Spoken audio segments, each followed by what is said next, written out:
Bien, señor presidente, señor juez superior, señora jueza superior, colegas presentes.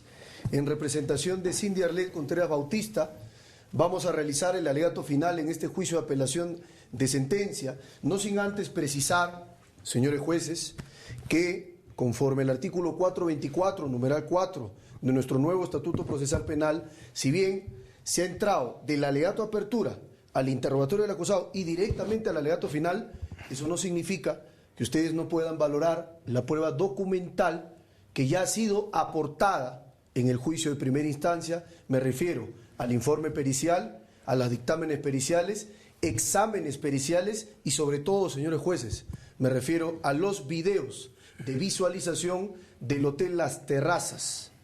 Precisamente es lo que faculta la norma y le pido muy respetuosamente. A partir de ese contexto, permítanme, señores jueces, precisarles la pretensión del actor civil. Si bien es cierto por escrito, el colega que me antecedió en la defensa había señalado una pretensión revocatoria, no es menos cierto, señores jueces superiores, que conforme lo sostiene la teoría de impugnación, Giovanni Priori, entre otros, se sostiene que si es que pides lo más en una pretensión, también puedes pedir lo menos. Bajo esa perspectiva y teniendo en cuenta que toda pretensión revocatoria en sede recursal importa en sí misma también una pretensión nulificante, voy a apuntar en concreto las razones de por qué, señores jueces superiores, ustedes deben servirse, anular la sentencia venida en grado y disponer que se realice un nuevo juicio en donde sí se respeten las garantías del debido proceso. Le voy a demostrar una a una razón por qué se han violado las garantías de la debida motivación resolutoria, de la derecho a la prueba y concretamente me referiré no solo a estándares internacionales, sino también de nuestra propia jurisprudencia de la Corte Suprema. Pues bien, señores jueces, para la defensa del actor civil es importante entender el lema de este caso para nosotros. Nosotros creemos que la justicia duerme, pero que nunca muere. La justicia puede estar dormitada y de hecho lo está, con esta sentencia benigna que supone impunidad. Pero es responsabilidad de ustedes, señores jueces, en esta apelación, de hacerla vivir, de despertarla, porque la justicia muere pero nunca duerme. Y bajo ese contexto, ya hay normas internacionales, por cierto, no citadas por los jueces de primera instancia, importantísimas para la resolución de esta causa. La imputación es el 108, numeral 2, literal B, feminicidio, en grave tentativa conforme al artículo 16 del Código Penal.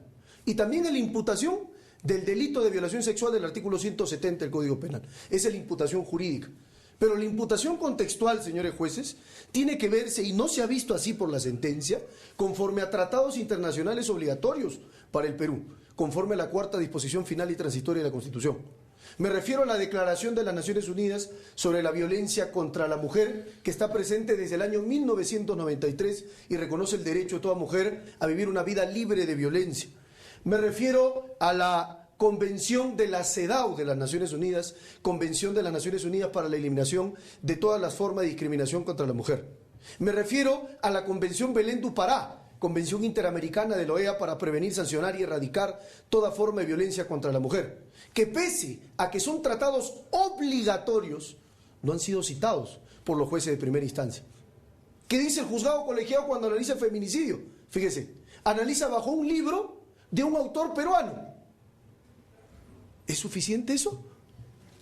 Cuando el feminicidio nace, no en el Perú, el feminicidio nace históricamente, ¿sí? Nace a partir de una sentencia fundamental de la Corte Interamericana de Derechos Humanos, el caso Campo Algodonero contra México, el famoso caso de la ciudad de Juárez, del asesinato contra las maquiladoras. Y en ese caso se dice, el Estado está en la obligación de tipificar el feminicidio como un delito en donde se mata a la mujer por su condición de género. Pero los jueces, pese a que atienden eso, nunca citan los tratados que están en obligación de citar. Imagínense, señores jueces, que analicen un delito en donde tiene que referirse necesariamente a los tratados y no lo hacen. Un primer vicio de motivación grave. Quisiera empezar hablando de por qué a juicio de la defensa del actor civil hay graves errores de motivación en la sentencia. La debida motivación es una obligación de los jueces, sobre todo en el proceso penal, y ya nuestro Tribunal Constitucional, a partir del caso de Juliana Yamó Gilares, ha establecido algunos supuestos de indebida motivación, conforme lo demostraré en este alegato. En primer lugar, señores jueces, fíjense, en la página 51, parágrafo 12 de la sentencia apelada, los jueces del juzgado colegiado señalan, al delimitar los temas controvertidos del juzgamiento, dicen: vamos a delimitar si fue el acusado Adriano Pozo quien pretendió abusar sexualmente de la agraviada por su condición de mujer. O sea, al hecho de la violación sexual del artículo 170 del Código Penal le agrega un elemento típico que le pertenece más bien a otro tipo, al del 108B2. Miren el primer error. Y basta revisar la página 51, parágrafo 12, para darse cuenta de ese grave error. O sea, los jueces dicen: vamos a ver si hay violación y si la violación es por su condición de mujer. ¿Y en qué momento el artículo 170 del Código Penal exige que la violación es por condición de mujer? Eso lo exige el tipo penal de feminicidio, mas no de violación. Los jueces pueden arguir error material. No lo es. El error material es un error aritmético, formal, que se puede subsanar. ¿Este lo es? No lo es. En segundo lugar, fíjense lo que dicen, continuando con su error. En la misma página, si fue el mencionado acusado Adriano Pozo quien pretendió quitarle la vida a la agraviada, cogiéndola con sus manos el cuello de la agraviada cuando se encontraba en el suelo, así como en la cama. Resalto esta parte, para lo cual además deberá acreditarse, dicen los jueces del juzgado colegiado, que su conducta fue alevosa, aprovechándose de la indefensión en que se encontraba la víctima. La alevosía, señores jueces, no es un elemento objetivo del tipo penal ni de feminicidio ni de violación sexual. Y sin embargo, los jueces del juzgado colegiado, ¿sí?, que han fallado a favor de Adriano Pozo, dicen que hay que determinar alevosía. Perdón, la alevosía no es parte de la estructura típica ni de la violación imputada ni del feminicidio imputado. Dos errores ahí de motivación, no son los únicos. Hay una grave contradicción. Mi colega de la defensa en su alegato de apertura dice que hay errores solo formales. No, son errores graves que vician por completo, que anulan por completo y convierten en irrita esta sentencia. Fíjense, en la página 66, parágrafo 32, los jueces por unanimidad señalan que de auto se evidencia que ninguno de los elementos configuradores del tipo penal se encuentra acreditado. Ni la violencia ni la grave amenaza han sido corroborados. O sea, ellos parten por lo que se sostiene en la teoría de la prueba de que hay certeza negativa de violación. No hay prueba de violación, hay certeza negativa de violación. Y sin embargo, páginas después, en la página 69, en el parágrafo 37, ¿qué dicen los jueces del colegiado? Dicen: podemos concluir que existe duda sobre la responsabilidad del acusado, al no estar acreditado con suficientes medios de prueba que éste haya intentado abusar sexualmente a la agraviada. Más adelante dice: por tanto opera el principio del indubio pro reo, en la duda a favor del reo. O sea, que mientras por una parte en la imputación de violación dicen no hay violación, no hay pruebas sobre el tipo penal de violación, eso según el profesor argentino José Caferata Nores en su teoría de la prueba, dice eso significa certeza negativa. Estoy convencido de que no hay. Pero luego, páginas más adelante, nos regalan una contradicción evidente y nos dicen: no es que no haya certeza, en realidad hay duda. Total, ¿hay duda o hay certeza negativa? No puede haber las dos. No puede haber las dos. El profesor José Caferata Nores, y en jurisprudencia la recogió en nuestra Corte Suprema, tanto la sala transitoria como la permanente, ha sostenido que hay distintos grados de evolución, ¿sí?, en los estados intelectuales por los que atraviesa el juez penal. Una cosa es la duda, que significa hay tantos elementos para afirmar como para negar, para decir sí lo hizo como no lo hizo, eso es duda. Y otra cosa muy distinta es decir hay certeza negativa, estoy convencido de que no hay violación porque no se ha probado para nada, no hay ni violencia ni amenaza. Esa grave contradicción entre certeza negativa y duda es insalvable, señores jueces, y eso ya sería suficiente para anular el fallo, pero le voy a dar más razones. Otra contradicción. Ahora vamos al tema, fíjense, de cómo pretendiendo aplicar un acuerdo plenario lo desfiguran. Y me refiero, ¿sí?, me refiero al acuerdo plenario al 2-2005. El acuerdo plenario 2-2005, como ustedes saben, señores jueces, que lo firma el profesor César San Martín, Es un acuerdo plenario que se refiere a los requisitos de la sindicación de la víctima para que sirva, ¿sí?, como eficaz la prueba testimonial y enerve la presunción de inocencia. Y fíjense cómo parte los jueces del juzgado colegiado. Dicen, vamos a analizar la declaración de Cindy Arlet en el conjunto del proceso penal bajo los alcances del acuerdo plenario de 2005. Y hay que analizar tres cosas, dicen los jueces. Uno, si hay ausencia de incredibilidad subjetiva. Dos, si no hay verosimilitud. Y tres, si hay persistencia en la incriminación de la víctima. Y miren, parten del primer elemento, dice. El primer requisito, ausencia de incredibilidad subjetiva, no se da. Esa es su conclusión. ¿Y por qué no se da? Porque hay contradicciones que no guardan coherencia lógica. ¿Perdón? Si uno revisa, señores jueces, el acuerdo plenario 2-2005, ¿sí?, que es del 30 de septiembre del 2005, cuando habla de ausencia de incredibilidad subjetiva, lo que se refiere es a ausencia de móviles de odio o móviles espurios para incriminar a la víctima al acusado. Cuando hablamos de la coherencia lógica y contradicciones, hablamos de otro requisito, de la persistencia y la incriminación, que no es lo mismo. O sea, en otras palabras, yerra gravemente el juzgado colegiado cuando considera y concluye, no hay incredibilidad subjetiva, no se le puede creer a la víctima. ¿Por qué? Porque hay contradicciones y no guardan coherencia. Perdón, son dos vicios completamente diferentes. Continúo. Luego dice, sobre este primer requisito, ausencia de incredibilidad subjetiva, luego se señala, pero es que Arlet tiene un rechazo al acusado por su actitud agresiva el día de los hechos. Es más, citan pericias psicológicas y psiquiátricas donde se habla del bajo ánimo, de la actitud depresiva, de la mala situación en que se encuentra Arlet Contreras. Señores jueces, ese elemento es el peor de toda la sentencia. El peor. Porque fíjense el razonamiento equivocado de los jueces acuo. Los jueces dicen, como Cindy Arlet rechaza al acusado por lo que le hizo, no se le puede creer. Entonces, bajo ese prisma de valoración, toda víctima de violación sexual cuando declare ante la fiscalía, ante el juez, ante el plenario, tampoco se le va a creer, porque la víctima por naturaleza siempre va a odiar a su agresor. Ese sinsentido es el que ponen los jueces, ese absurdo jurídico. ¿Se puede convalidar eso? ¿Pueden ustedes confirmar ese razonamiento, señores jueces? Estoy seguro que no. Pero no suficiente con eso, hay más. Fíjense.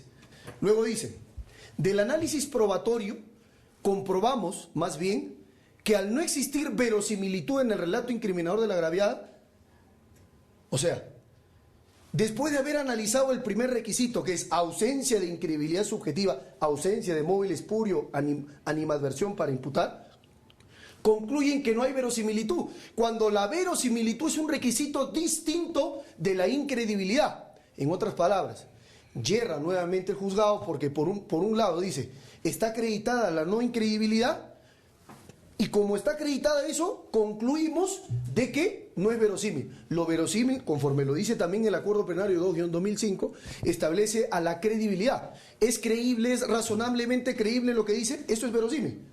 No tiene nada que ver con la incredibilidad subjetiva.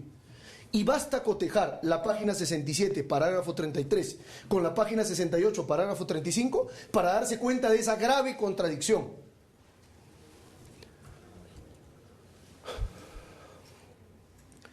No suficiente con eso, señores jueces. Los señores jueces del colegiado señalan, lo dicen textualmente en la página 68, parágrafo 35. ¿Por qué absuelven a Adriano Pozo? Porque Adriano Pozo ha mostrado una negativa pertinaz a lo largo de todo el proceso. Yo revisando el diccionario, pertinaz quiere decir terquedad. Si se refieren quizá a que ha sido coherente y persistente en su declaración negando los hechos siempre. Y resulta que no es así.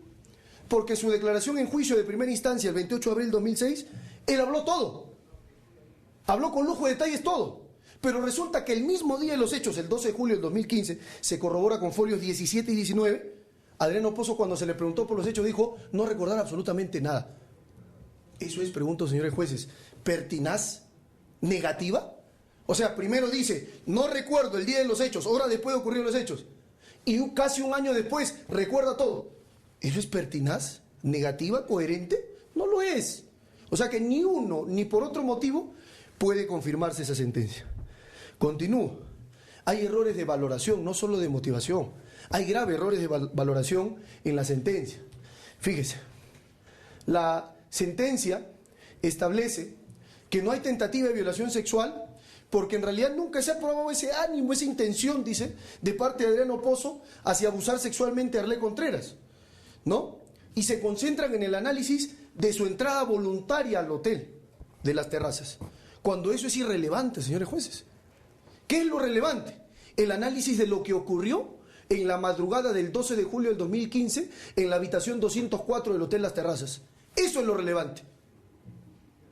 Mientras que el juzgado colegiado descarta el video porque solo dice causa conmoción, ¿no? Causa escándalo. Sí, pero ¿qué cosa demuestra ese video? ¿Cuál es el indicio bajo el artículo 158 nuevo código? ¿Cuál es el indicio que da? ¿Cuál es la información que da ese video? Un sujeto que no tiene ningún pudor para salir desnudo, que jala de los cabellos a una chica y lo hace frente a dos personas. ¿Cómo actuará en privado con ella? ¿Acaso se han puesto a preguntar eso los jueces? ¿Acaso han hecho esa inferencia? Nunca lo hicieron, porque la sentencia parece más un alegato de la defensa del acusado que una sentencia objetiva dada por un tribunal imparcial. Y lo que es peor, los jueces descargan en la conducta de Arlet y dice, ¿por qué ella no actuó de otra manera? ¿Por qué no se zafó? ¿Por qué no pidió ayuda? Y van en contra, no solo de lo que dice la doctrina, el profesor Salinas Sicha, van en contra de lo que ya ha establecido el Acuerdo Plenario 1-2011. Basta el no, basta la ausencia de consentimiento para configurar el inicio de la ejecución criminal en una violación. No es necesario ni siquiera una prueba de la resistencia como lo exige el juzgado colegiado. Debió resistir, debió haber hecho algo. No. El Acuerdo Plenario 1-2011, que habla de la valoración de la prueba en delitos sexuales como este, exige que el no es no. La negativa supone el límite infranqueable para el agresor. Pero eso no ha bastado para los jueces de primera instancia y han absuelto.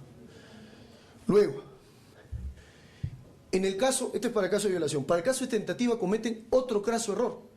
Fíjense lo que dicen. Dicen que en este caso no había tentativa de feminicidio porque el acusado Adriano Pozo en ningún momento ha mostrado odio o misoginia, es decir, odio hacia el género mujer. Pero señores jueces, hay 7 países en el mundo que tienen regulado el delito de feminicidio: Costa Rica, Chile, México, Perú, Colombia, El Salvador, Guatemala. Y solo El Salvador y Guatemala en sus códigos penales exigen como parte del tipo penal de feminicidio la probanza del odio. Miren, ese razonamiento del juzgado colegiado es violatorio del principio de legalidad, del artículo 9 de la Convención Americana y el artículo 2 del título preliminar del Código Penal. Porque la legalidad penal no es, como diría hace mucho tiempo Frank von Lis, la carta magna del delincuente. Hoy es el escudo protector de la víctima también. Y viola la legalidad penal el juzgado colegiado cuando exige una presencia, un elemento típico que no está en la norma. Porque el juzgado colegiado dice, como no actuó con odio, y mire cuál es el razonamiento, no actuó con odio porque antes de salir a la casa del primo Sergio de Adriano Pozo, él lavó los platos. Miren, qué buena gente, lavó los platos y por eso no actuó el odio, ¿no? Sino comparte los roles. Además es un criterio estereotipado de género. Pero ¿cuál es el punto acá? El punto acá es, para ir cerrando, ¿cómo puede el juzgado colegiado descartar responsabilidad en Adriano Pozo motivando su sentencia diciendo no actuó con odio ni con misoginia, si el odio y la misoginia no forman parte del elemento típico del feminicidio? Es una violación al principio de legalidad y una violación al principio de motivación en su carácter de incongruencia.